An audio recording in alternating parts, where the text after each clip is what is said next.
Vikarabad district NSUI working president,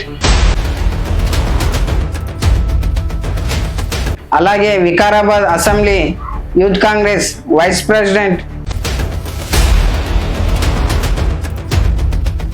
మీ father government employee, మీరు ఎంతో హయ్యర్ ఎడ్యుకేషన్ చేయడం జరిగింది. అసలు ఆ జాబ్ పర్పస్గా వెళ్ళకుండా ఈ రాజకీయాలకు ఎందుకు రావడం జరిగింది? మా ఫాదర్ మాకు ఉన్నత మంచి ఎడ్యుకేషన్ అయితే ఇవ్వడం జరిగినది.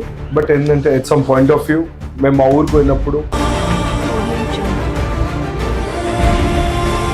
బ్రదర్, అసలు మీరు ఈ రాజకీయాల్లోకి ఎందుకు మొగ్గు చూపడం జరిగింది? ఎందుకు ఇంట్రెస్ట్ తెచ్చుకున్నారు?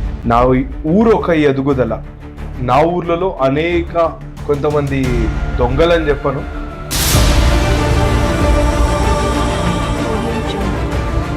అసలు మీ ఊరికి మీ ముత్తాత గారి పేరు పెట్టడం జరిగింది. అసలు దానికి బలమైన రీజన్ ఏముంటుంది? అంటే ఈరోజు ఒక 100 రూపాయల నోట్ మీద గాంధీ బొమ్మ ఎందుకు ఉంది అని అంటే దానికి ఏమైనా ఎగ్జాంపుల్ ఏం వేయగలుగుతారు?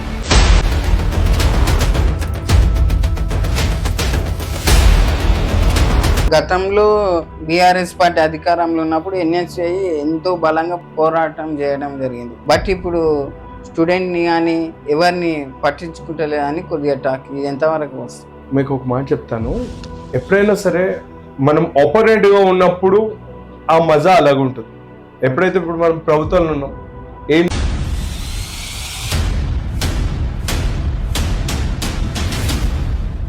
నెక్స్ట్ స్థానిక ఎలక్షన్లో మీరు జెడ్టీసీ కానీ సర్పంచ్ కానీ పోటీ చేస్తారని కొద్దిగా టాక్. ఇది ఎంతవరకు వస్తుంది? బ్రో, ఎంత పిండి గన్నె రొట్టెలు.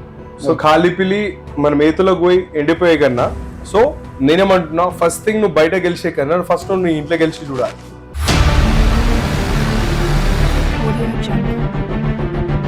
మీరు సర్పంచ్గా ఇట్లా గెలిస్తే నెక్స్ట్ ప్రణాళిక మీ ఊరిని కానీ మీ ఏరియాని కానీ ఎలా డెవలప్మెంట్ చేస్తారు? ప్రాపర్ అంబులెన్స్ ఫెసిలిటీ లేక, ఏంటంటే కేంద్రీయ వ్యవసాయం, డ్రోన్ కల్చర్, కేంద్రీయ వ్యవసాయం. సో ఆ బల్బులు కాకుండా ఇప్పుడు ఏమంటారు, మనం సోలార్ లైట్స్ సెటప్ చేద్దాం ప్లాన్లో ఉన్నాను.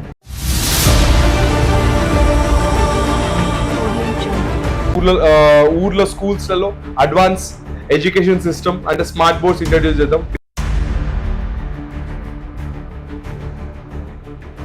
బ్రదర్, అసలు కాంగ్రెస్ పార్టీ అధికారంలోకి వచ్చి 20 నెలలు దాటుతుంది, కానీ తెలంగాణ ప్రజలు ప్రశాంతంగా లేరని కొద్దిగా టాక్.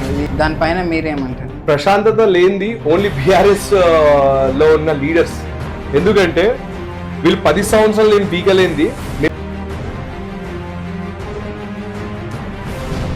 మొన్న బీఆర్ఎస్ పార్టీ నాయకులు ప్రెస్ క్లబ్లో సీఎం గారికి ఒక సీట్ వేసి డిబేట్కి రమ్మని పిలవడం జరిగింది.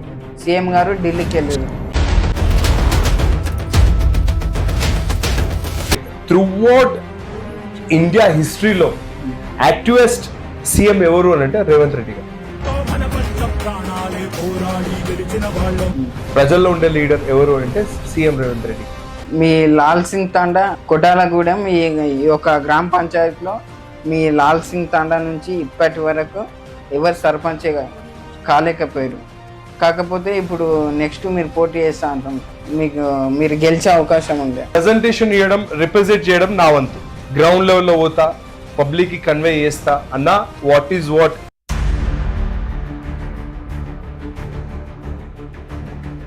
అసలు మీరు ఇంత గట్టిగా మాట్లాడుతున్నారు, మరి ఇంత రాజకీయంగా ఇలా దూసుకెళ్తున్నారు. అసలు మీ రాజకీయంగా నీకు సపోర్ట్ చేసే మీ ఫ్యామిలీ పరంగా కానీ బయట కానీ మీ బ్యాక్ బోన్, ఈ రాజకీయంగా బ్యాక్ బోన్ ఎవరు? బ్యాక్ బోన్ అంటే మా ఫాదర్ అండి.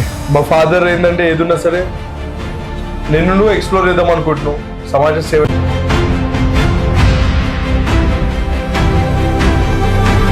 ప్రసాదం చూస్తూ పెరిగిన, సో నేను ఆయన లెక్క కావాలని కోరుతున్నా. నెక్స్ట్